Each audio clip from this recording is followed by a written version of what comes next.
How's it going, guys? Jacob Rothenberg here. Welcome to Scaling to Six Figures. In today's video, we're going to talk about daily operations and processes. So, if you want to see what's really behind a six-figure publishing business, I'm going to uncover my actual daily operations and processes, and I'm going to go over what I actually do from morning till evening. Now, don't get intimidated if you're new to publishing and you hear that. Publishing is actually a very simple business, especially for nonfiction and low content. No offense. But I'm going to go through with you what I actually do and what you can model after with the expectations you might have in setting up your business and what processes you need to have set up regularly, if not even daily. So, without even further ado, let's do it. So these are the daily operations that you need to have with having a six-figure publishing business. Is number one, I had to really stress this. You need to have multiple ongoing projects.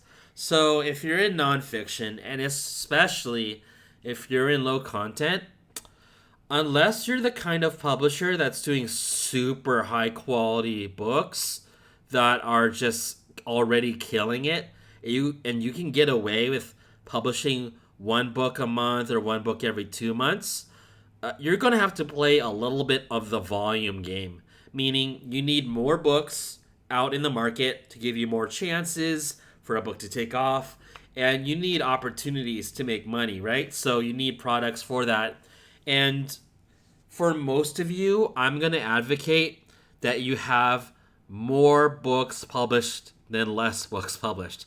Unless you're some kind of outlier like Sunny Panda that has a book that has been making thousands per month for the last year and a half, most of you are going to want to publish, if you're trying to scale, at least 3 books a month. At least. 1 book a month will probably not cut it unless you get lucky. Even 2 books a month is kind of slow. I would say for nonfiction, if you're really trying to up your revenue, go with 3 books a month. I've done as many as 5 full-length nonfiction books. That was a little stressful when I was new. Now I'm at a level where in the month of September, along with just my own books, never mind the other stuff that I do, but I think I've uploaded 13 books in 1 month. I'll be honest. Anyway, let's not be too open about that. So you do need to have multiple ongoing projects. If you're casual and you're starting out, yeah, it's okay to do your first book and get a feel for publishing. But after you gain competency and the fundamentals, you got to go full swing. You got to go full blast and really have this business take off by publishing more books. Just how it is. Number 2, and this is something that I've been utilizing more of this year than in my prior years of publishing, is you need to have a release schedule.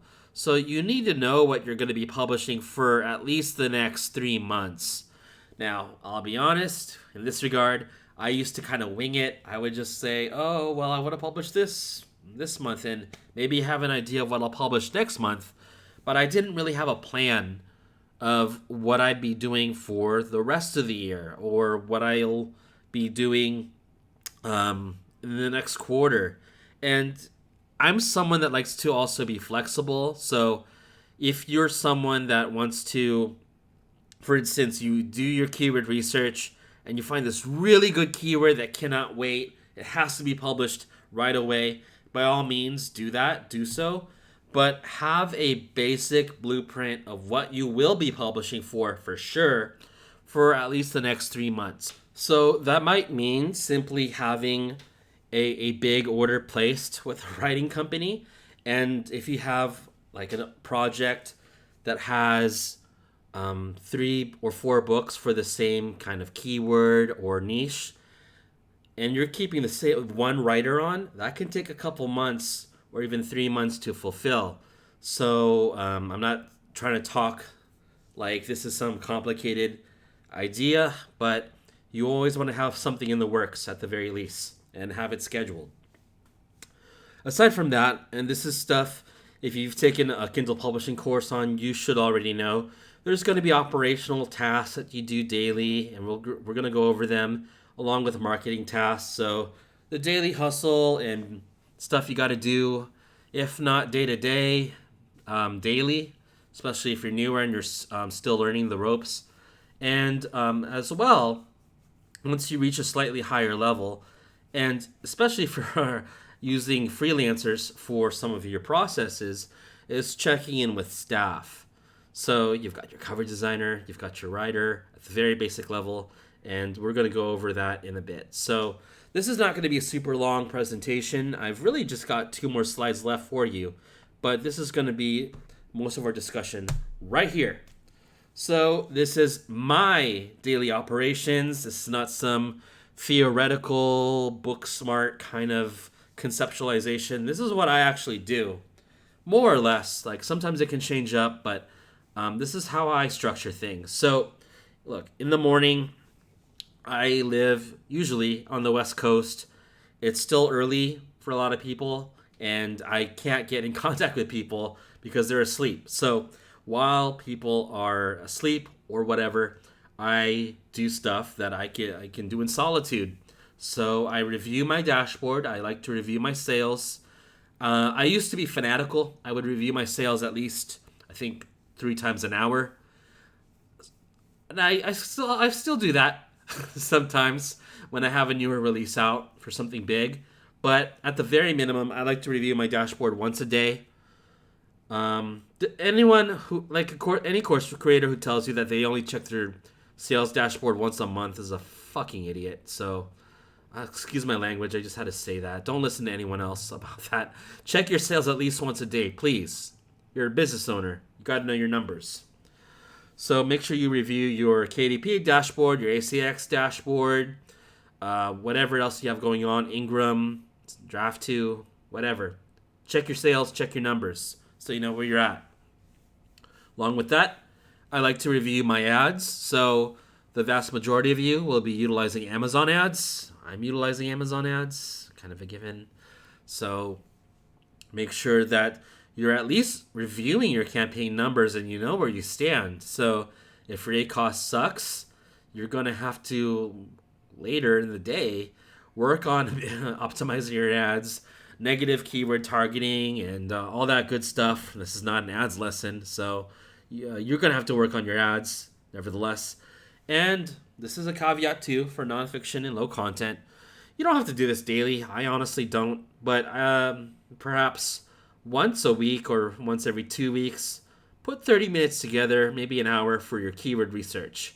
For some of you there who are struggling with keyword research, spend a couple hours at a time conducting it. So let's just scope out what keywords are really good, what you can plan for subsequent months, and so on. So make time for keyword research. It is a little boring. It is a little mundane, but it's got to be done. Right? Business is not always a sexy endeavor. Get it done, and get it done before you come into contact with people so you can focus and concentrate. Now, afterwards, towards the afternoon, so early afternoon and after lunch, this is usually more or less when I check in with staff. So I have a lot of things going on in life in general, but as far as publishing, you want to check in with at least, and I'm not saying you got to do this daily, I'd say maybe once a week. Check with the writer and editor that you're working with for your books, or check in with the writing company. Usually, some writing companies will actually give you status updates weekly, which is super helpful. So at least you have an idea of the status of your books, and if you can expect delays, and delays always happen in any business, so be cognizant of that so you can plan around accordingly. And likewise with your cover designers, make sure everything's on point. For me, my covers have a turnaround time, and I've got to schedule 4 weeks in advance to work with one of my cover designers. So I like to check in from time to time on that. And along with actually working on the covers. So I'm more active than passive in that regard. But basically, this is the time when you work with your staff. As well, if you're a slightly more intermediate level, perhaps you have a third party managing your ads, or you are working on your ads yourself. So this is the time when you can communicate, hey, this needs to be revised, or hey, this ad sucks, or hey, this ad's doing really well, let's ramp it up.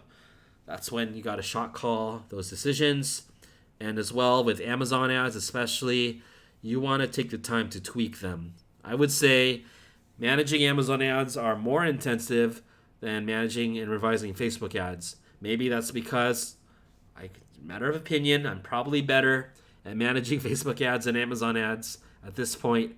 But I find that there's a lot more variables with managing Amazon ads just because it's so keyword intensive with what to target, what not to target, and controlling the bids and all that good stuff. So that's where you want to handle it. Now, after that, I'm not saying publishing is a 12-hour-a-day business, so you can chill, you can work on your other businesses, you can play video games, go on OnlyFans, whatever. But towards the evening, that's when I like to schedule my process for the next day. So believe it or not, when I do my social media postings, most of the time I'm not posting live. When I'm doing emails for my email list, I'm not writing those emails in real time and sending them out.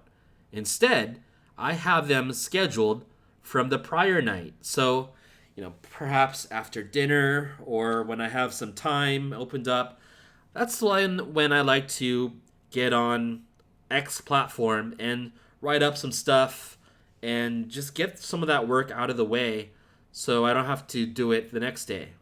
So some of you know, for instance, and this is still sort of publishing related, I do Twitter posts now for building up a new brand, and it's tied to Gumroad for a book that we're promoting. And instead of writing 5 tweets throughout the day, because that's, a little bit more attentive to do, logging on Twitter 5 times a day to write a post, I'll just go on once every evening and do a batch of 5 postings all in one sitting. And yeah, that takes 20 minutes, but number one, it's worthwhile. And number two, I'd rather do that than get on Twitter 5 times a day at these exact same hours, 7 a.m., 11, 1, 5, 8, whatever, and do those live. So schedule your stuff. Most platforms can do this, especially if you're in a Facebook group. You can schedule that. With MailerLite, that's my platform of choice for emails. I like to schedule emails as well. If it's soliciting reviews, if I need to promote a book, whatever, I like to schedule that as well. And also towards the evening, that's when I like to sit down and just review my publishing schedule. So if, for instance, something is expecting delays and there's just no way of going around it, that's when you got to know, okay, well, this book was going to release on the 20th, but now it looks like I'm going to have to delay the live release until the 23rd or the 25th. And you just got to work around that. So I like to be flexible, but this year, what I've learned is that it really helps to also use a schedule so you have at least some kind of guideline of what to publish for. Along with that, I have here listed on the very right miscellaneous tasks. So these can kind of fall at any time during the day, and it depends on when you have your free time or how you like to do things, or if you even like to do them daily. Bookkeeping and accounting. So if you watched my video prior to this, bookkeeping and accounting is something that I take very seriously. I'm not a financial guy, I'm not a CPA, but I at least like to review my credit card statements every day. I like to look at my bank account every day and just check the statements because, I don't want to repeat myself from the last video, but, make sure everything's in check. Make sure you're not paying for subscriptions you're not actively using and wasting money on. Make sure your writer or your cover designer isn't ripping you off or at least invoicing you the wrong amount. Make sure all that's good. So that's when you want to do your bookkeeping and accounting if you're tracking your expenses and such. Get that done. Along with that, sometimes in life, in this publishing business, you need to do second reviews of your sales. You need to do another review of your ads later in the day. There's certainly times when we've had to check ads every hour or every 2 hours, so it needs to be done. Likewise, if you have a really special project, you got to check in with staff maybe a second or third time in the day. So get that done. And also, this is something that I think people kind of dread for some reason, but it's got to be done, is uploading your actual books, your actual audiobooks on platforms. So it does take time. I think my record was having to spend 6 consecutive hours uploading 10 books in one day, because the Kindle previewer whatever is really slow, but it's got to be done. So make time to actually upload your books. I am not at all an advocate of letting a VA upload your books. Upload your own fucking books, people. Please don't let anyone else have access to your account unless you want to risk getting it banned. Get it done yourself. So that's about it in a nutshell. I didn't want to make this an overly complicated presentation. Publishing, as I said before, is actually a pretty simple business. So that's all there is to it. And you'll get a hang of publishing after a year at the most of being in the business actively. So if you're new, don't get intimidated. Just screenshot this slide or just follow it and take note. You'll do fine. So that's what I've got for today, guys. Now, if you are serious about scaling, I've always got this little upsell for you. If you're wanting to learn more about automating your publishing business so that you're not working in the business, rather you're just working on it and having staff that can really do the daily operations for you, and if you're really serious about scaling up to a 10,000 a month plus level, please take a moment to click on the link below in the video description. We've got Juan Born's program, Automated Scaling for Publishers. Juan Born is a prominent publisher from Europe, and I don't think he's ever been my client or student technically, but he is a colleague and friend of mine, and he's got a lot of corporate experience in setting up staff and hiring staff and effectively managing staff for running a business. And he's got his business down pat where it's all automated when staff are in place, and you want to be in a position where you have staff doing the work rather than you just grinding away 12 hours a day on your publishing business, because you want to be an entrepreneur. You don't want to just be self-employed. So check that out. No obligation to buy it. Just at least check it out and see if it's for you. And let me know what you think, guys, in the video of today. If you like these presentation style formats, I'd be happy to do that for you. Otherwise, I can just get on camera and kind of wing it with y'all. So let me know what entertains you more. Okay, guys, that's it for today. Take care, and I'll see you later.